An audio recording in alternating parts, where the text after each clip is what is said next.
సందర్భంలో ఏంటంటే ఇప్పుడు బీజేపీకి సంబంధించిన కూడా ఎంపీ వకీల్ సాబ్ అంటాడు, ఆయన దగ్గర పోయి ఈ కేసు గురించి మాట్లాడితే నిరుద్యోగుల యువకులందరినీ సెల్ ఆఫ్ చేయించుకొని రేవంత్ రెడ్డి ఇక్కడ నుంచి మొదలు పెడితే సుప్రీం కోర్టు వరకు జడ్జిలు అందరిని కొనేసిండు, మేమేం చేయలేము, మీరు సపడే ఊకొని మీ పని మీరు చేసుకోండి, కావాలంటే వచ్చే ఎగ్జామ్ కు మీరు ప్రిపేర్ కానని ఇట్లా చెప్పి పంపిండు. ఈవెన్ బీఆర్ఎస్ కు సంబంధించినటువంటి వాళ్ళు కూడా, కేటీఆర్ కూడా ఢిల్లీలో సుప్రీం కోర్టులో పైసలు ఇస్తామని చెప్పి తర్వాత ముఖం చాటేసి పక్కకు జరిగిండు.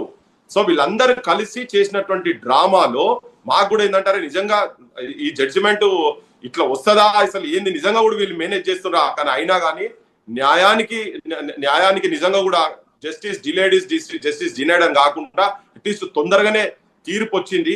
ఈ తీర్పును ఇప్పుడు ఏంటంటే తెలంగాణలో చాలా మటుకు ఇటువంటి పోరాటాలు జరుగుతా ఉన్నాయి. ఇది ఒక ఫస్ట్ స్టెప్.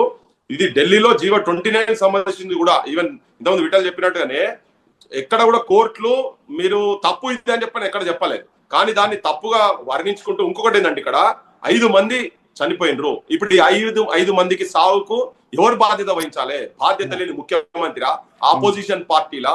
మేము మొత్తుకుంటున్నాం, దండం పెట్టి మొత్తుకుంటున్నా, కానీ వీళ్ళ శవాల జాతర జరుగుతున్నది. యువకులకు నిరుద్యోగులకు అట్లా చేయకండి. అమ్మాయిలను ఆడపిల్లను వెంబడిబడి ఒక ఇన్స్టిట్యూట్ లో పని చేస్తుంటే కూడా వెంబడిబడి మీరు ఇక్కడ అంటే ఆమె నౌకరు పెట్టాడు చేసి